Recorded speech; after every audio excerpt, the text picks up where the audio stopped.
you've heard the story of the frog and the boiling pot of water, where you put the frog in there and it doesn't move and eventually it dies. The water keeps turning up and we adjust, we allow it, the pressure, the tension to keep going. And before you know it, we're in bad shape.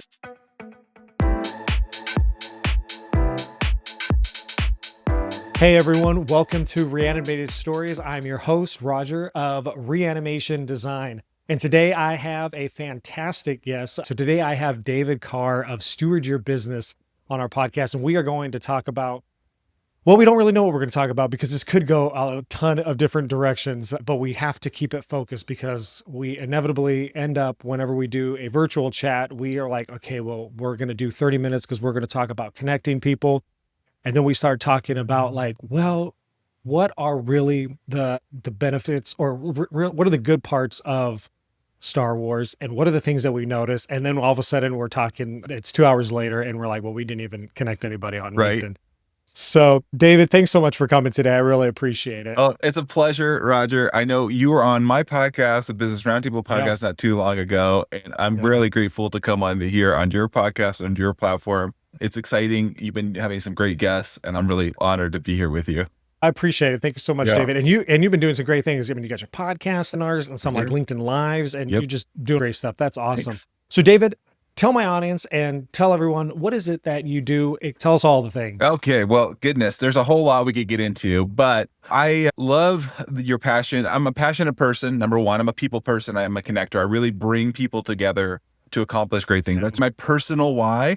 So Steward Your Business is one of those ways. I'm involved with a lot of different groups, and my really is thrust of what I do is really unlocking people, helping them come together and appreciate who they're around on a daily basis, whether it is in your business, whether it's in your nonprofit organization you're part of, right? Whether it's I love collecting, I'm a Star Wars geek and all these other things like, we talk about, Roger. For those of you that want to know a little bit more about Steward Your Business specifically was created in 2022, helping those very technical companies, architecture, engineering, construction, environmental consulting, helping those people that are really subject matter experts transition into being people first leaders. So how do we help them be more effective? This has been my own self journey, to be honest with you. And Roger, we've talked a lot about this offline, but of my own journey as, I'm 51 now, been married 20 years. I've got teenage kids of like learning to appreciate who I am and leading others, starting with myself. And that's what I had to learn, is appreciate and put words around who I am as an individual. And then rating it out from there. How do I show it better? How do I help be a better, healthier person? And what I found in doing this work is it just unlocks and brings amazing people into my life like you, Roger, as I'm getting healthier and better. And I want to attract other people that are on that same journey. And you are definitely one of those people, Roger, that I see. I've been so impressed with what you've been doing with your company and the raising the bar. And just, again, so fun to be here with you and maybe geek out a little bit. Yeah. Thank you so much. And we've talked about this before. But I love how you're saying, well, I'm doing this thing to help others grow, but through that process, I'm growing. And I think that's super important. And we've talked about it, as you are a business owner, as you're an entrepreneur, right? Or, let me go get the shift supervisor at Best Buy, wherever it was that I was working. And now it starts and stops. And usually in the middle, there's you, right? And so now you have to try to figure that out and you have to grow and you have to think about that. So yes, 100%. I've grown through that and I've seen you grow. So not only do you do Steward Your Business, but you mentioned also of collecting Star Wars. So let's quickly dive take into a rabbit that. hole. Well, and that's one thing, for those, so Roger and I asked Roger earlier this year, because I'm a collector through and through, a Star Wars fan. Absolutely. Born and raised through the 70s and 80s and all that stuff. And so in 2019, I actually created a retail space. It's called Lightside Collectibles. You guys can go check it out, lightside.collectibles.com, which is really fun because it really started out of my own passion of collecting and coming along folks. And so it evolved. I literally got a case and I was in Orange County here in Southern California. You guys go check it out inside the Antique Depot. Created that. Another one created, and then I moved out here in San Bernardino County here in Southern California, a little town called Redlands. And last year I opened up a bigger space within an antique store. And what I realized was, as I was doing that, I did some things online with Instagram. You guys can find me on there too. I realized it's a little bit more, and not a bad thing. I just want to help more people. People love this, and be a resource. I got people calling me about certain things. And I said to Roger, I said, hey, Roger, I've really kind of neglected putting at least some basic website up together. And Roger graciously said, hey, let me help you and just make it easy for people to use. It was just like a breath of fresh air for me. I was like, could I do it? Yes. Is it the best use of my time and energy? No. And Roger knew me. He knew my passion for Star Wars. So if you guys go to Lightside Collectibles, you'll see the Millennium Falcon going to hyperspace. That's Roger, because he actually geeked it out for me and I loved it. I was like, that's great, Roger. And so thank you so much for that. Yeah, no, it was a lot of fun to do that. And like, another layer of the connection that we have, it's funny because when we had originally met through networking, it was like, oh, David's in California. I said, oh, cool. I haven't been there in so many years. I haven't lived there in like 17 years, but like, oh yeah, I grew up in California. And I said, oh, well, whereabouts? Redlands. And I said, I lived in Riverside, and we were talking about certain things. And and it was funny because you had mentioned like the one in Redlands where you have your Lightside Collectibles. I said, oh my gosh, I've been there. I mean, I know I've been there when I was younger, but the last time I went there, because I'm a big comic book fan, I went there to see if there's any comics. And it was probably right around the time that you had started doing that. Pretty cool connection, and just kind of seeing that grow. And it was just a lot of fun. And it was cool just like do something a little different know, for a website. So that was your typical one, but I think your creativity, well, number one, because we're both passionate Star Wars fans. I think this is important for people to hear, Roger. If they have a passion or something that they love, it doesn't have to be I do Steward Your Business, but Lightside Collectibles came because I just enjoyed it. And it's exciting. It's a way of having a hobby. And I think it's important to have a hobby. It's important to have an outlet other than, yes, I'm always doing my business, but what does it look like? Again, this is part of being healthy. And I think you, in a way of like, just even though you do the websites, it's just a kind of a way of geeking out and helping me. And I think that's so important, I think. And I want to encourage folks to think about what does that look like for them? Doesn't, because I think sometimes people just get wrapped up in this, right, Roger? They're not having like something that's getting them out of their normal, like they're just work. And then maybe they'll do some family things. Yeah, 100%. There's this article that I had read. It was actually just recently. It made me think about that. They were like, if you are doing an activity, or if like your main job or whatever that you do is like sitting down and you're going to relax, like don't sit down and relax, like stand up or go on a walk or do something, or vice versa. If what you're doing is standing, don't try to do that thing, whatever you're trying to do to relax.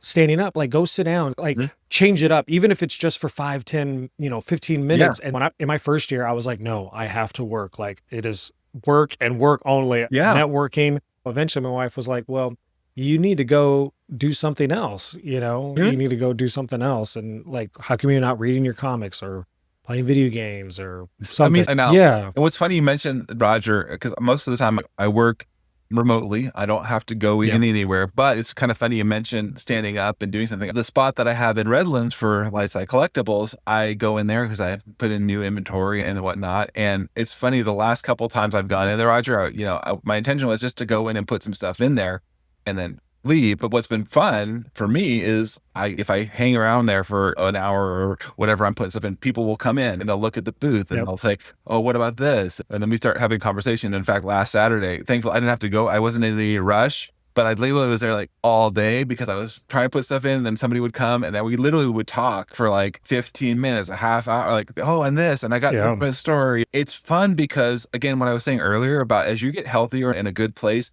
it's almost magnetic. You will bring people in. It's funny, people joke me like, where do you find your collectibles and stuff? And I do hunt for them here and there, but more often than not, I will actually have people call me, email me, thank you for your website, helping me with that. Hey, I got this thing. And so it's like, as you put out the good vibes, if you put out this good energy, it naturally draws people in. And what happens, I found, Roger, if you do all work, there's a certain point it can be repelling, even though you're quote doing the main thing. It's kind of off-putting to people because they can sense your energy. Maybe they can't put it in words, but I think if people are not cognizant of that, they could actually be doing more harm than good. Yeah, you're burning yourself out, and people can recognize that. Maybe you have a shorter temper, or it's doing, and you're just working, and you're not being a full person. You're eating, sleeping, working, repeat, and it's like, you got to do more than that. Absolutely. It's just not healthy. So with Steward Your Business, because, well, first off, and I think that's really cool, because people can recognize that with Lightside Collectibles, because you're you're taking what you do with Steward Your Business for businesses, but you're showing that to people when you're at Redlands, when you're at Yeah. I'm a full person. I'm Yes. doing things, whether it's physically or spiritually, Mhm. emotionally, mentally, all that sort of stuff. You're showing them that. And how do you bring that into an organization like with Steward Your Business? Yeah, that's a great question. So, yeah, one of the frameworks I look at, just like you said, I look at kind of core domains of body, your being or spiritual being, your business, your relationship, your balance, if you will. And so I look at all of those things. And with businesses specifically, what we usually start with your business, your people, it starts with number one, who are you as an organization? A lot of them aren't clear on that. Honestly, the business owners might have a good handle on the vision and the mission and the values, but if you ask most employees, they couldn't tell you off the top of their head what they are and how do they fit into that. If they even could identify what those core values are, how do I fit in to that mix personally? Like, what does that look like for me? And let's just use the word teamwork. Okay, so if teamwork is one of the core values, how do I show up as a team member in the group? How could I describe that? And so what I usually find is there's a breakdown there, and with the business owners, and the business owners are wanting, especially when we're talking small business owners under, let's just say 100 employees, they're wanting these people to step up into leadership roles, but most people are not going to step into the gap of leadership. If there's a lot of risk, uncertainty, they'll step back. And so what happens is, as a company, you're struggling with execution. You might have misalignment, breakdown in trust, or burnout too. Some people are just trying to push so hard. It's like, well, this is the way it should work. All of these things start to show up in the bottom line at the end of the day.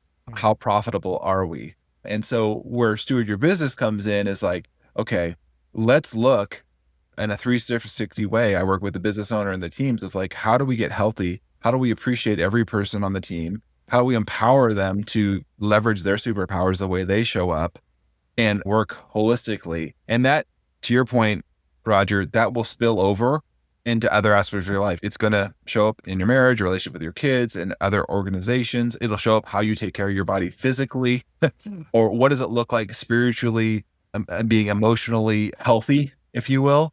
And so all of those things are connected. You tug on one, you tug on the other. I just start from the business angle coming in and saying, okay, how do we equip? Because I've been in that place when I was a biologist, senior biologist, and I said, hey, manage these projects. Okay, I can manage a project or a task. Well, manage these people. And oh, by the way, now have you manage these clients. And oh, by the way, do a performance review. And it's like, whoa. I've never done this stuff before. And that's overwhelming. And I can't even do it for myself.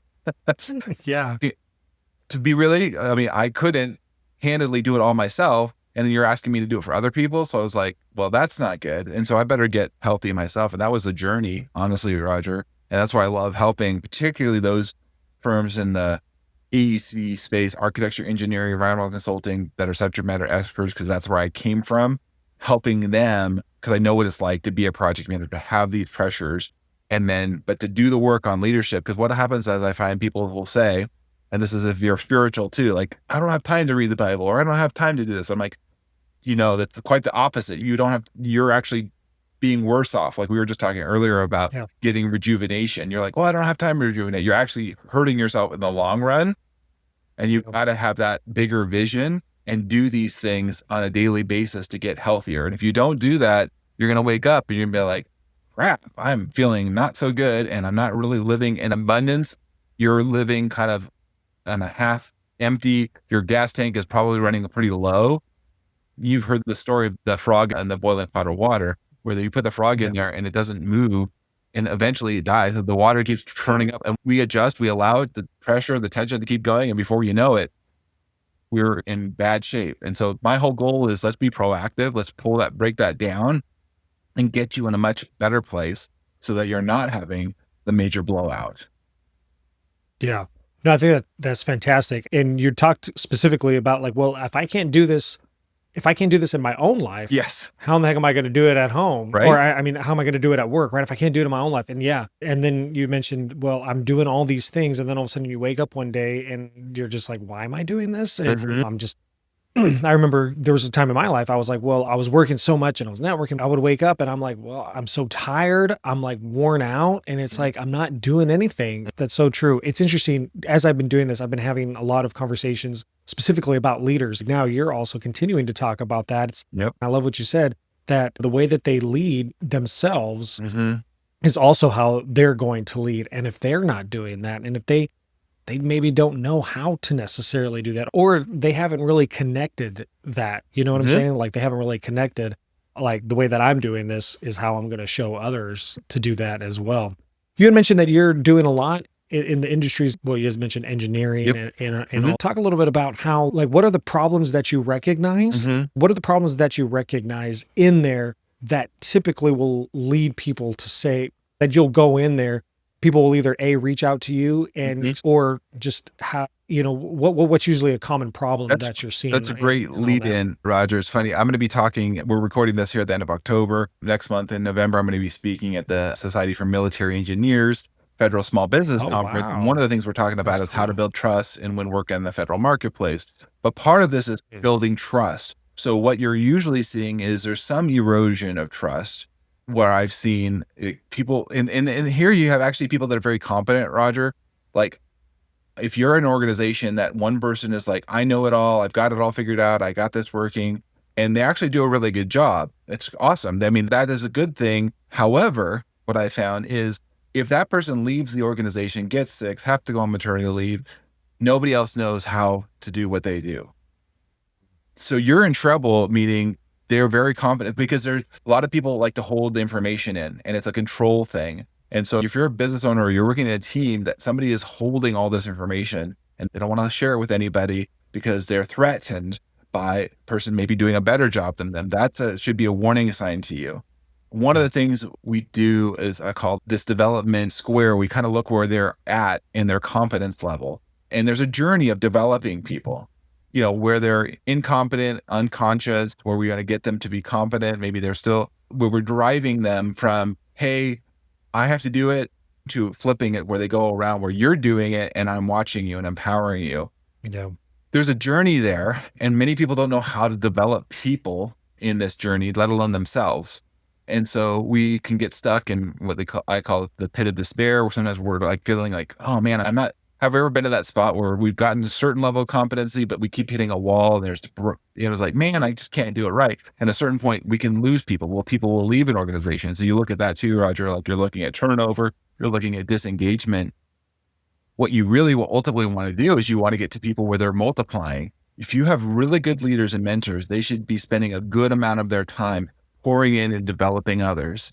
That's a really good sign of a healthy organization. If you're not regularly doing that and having a process of recruiting and drawing up, because that means you're growing as a company. You should be growing. There should be new opportunities for your team members to step into. If they're like, say, plateauing, it's like, okay, now there's nothing wrong if somebody's very intentional, if they want to be at this level.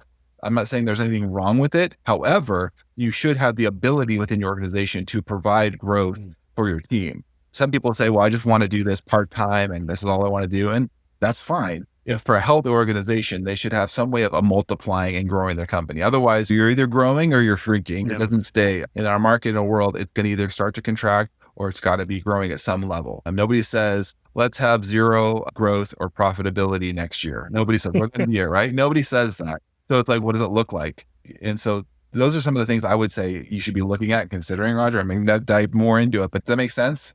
Yeah, no, I think that's important. Like what you had mentioned, like it's fine if someone's like, hey, this is where I want to be at and I'm 100% okay. But that should be someone saying that. Yes. Knowing that, hey, I can want to go up here because I have these opportunities instead of the business saying, nope, this is as far as you're going and I'm not giving you any sort of opportunity to go anywhere.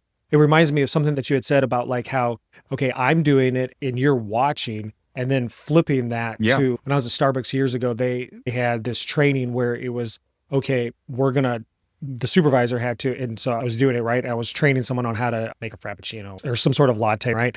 And so I would always tell them, this is what every drink is. You're just adding or taking away from it. And so it was, okay, I'm going to talk you through it and then I'm going to do it. And then I'm going to do it as I'm talking through it. And then we are going to do it together. Yep. And then you're going to do it without, Yep. and I'll correct you on the steps. But then the last one is like, I will do it. And then at the end, we'll talk like, well, no, you probably shouldn't have put the ice in the hot drink, right? Like that sort of thing, And so that's really cool. And I think that speaks a lot to leadership, that whole idea of not being the bottleneck, but how am I going to grow and empower the business? Well, and to your point too, when we talk about Roger, I use a tool called the 5 Voices Assessment. Happy to provide the link here if you want to share that on the podcast. But part of this is understanding who I am and recognizing, okay, let me just say, I'm a connector person. I love connecting with people. That's always what I do. But if you're talking with what I call a guardian person that's very risk averse, they're very step by step by the book.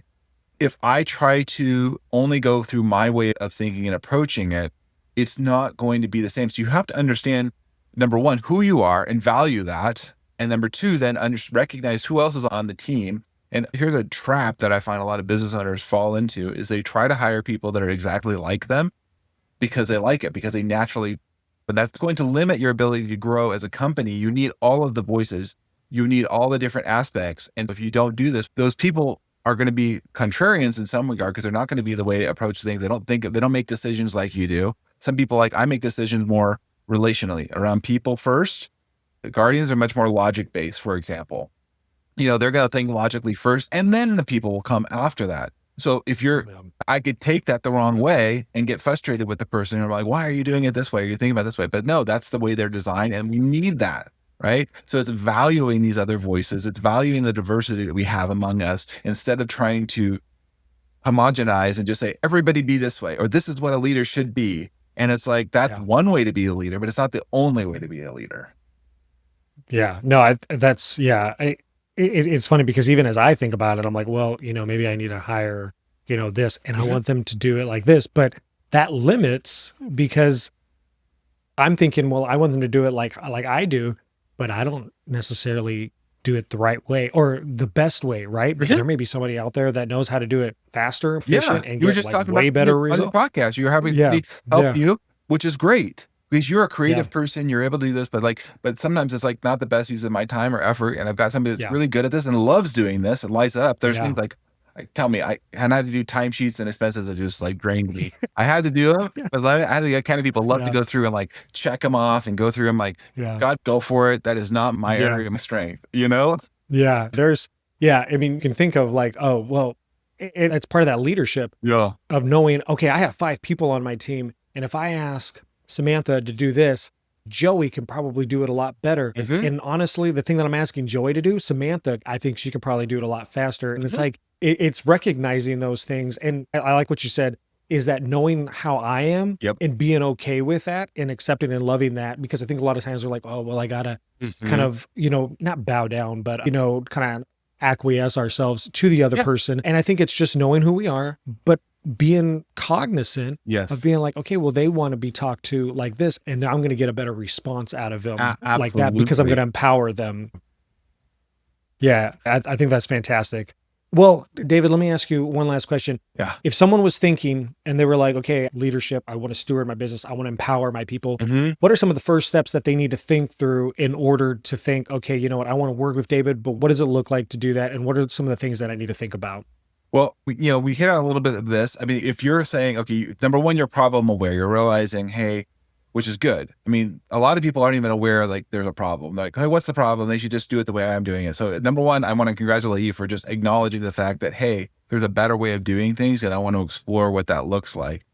I have a lot of different tools in the toolbox. I really, one of them, I like the 5 voices among others. But number one is I would say empower you, and you can work with somebody like me where we would go through and help you give language and wrap your arms around what you were saying earlier, Roger, not having to bow down, understanding who you are, don't have to make excuses for it. We want to empower you and give you language around that. So what I found is a lot of people don't have the language, and it's part of the neuroscience. We don't have time to get into it today, but the neuroscience about how our brains work and how we track words from our left brain and our right brain. So I'm a scientist, I have a background in there. What I want to do is help empower you to have awareness about who you are specifically, give you some language. And then once you start to do this, you start to then identify others because you're going to say, oh, okay, I see these traits in me. I know what I have and what I don't have.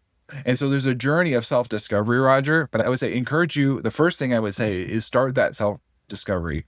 Take an assessment. There's lots of different ones. Actually, I say I like taking multiple ones because it's going to give you different kind of, there's going to be some overlap and some different language and different perspectives. So whatever that looks like for you, I use tools like Powerality, Teams Communication, Five Voices. There's a bunch of different ones that, and again, I'm happy to walk through that.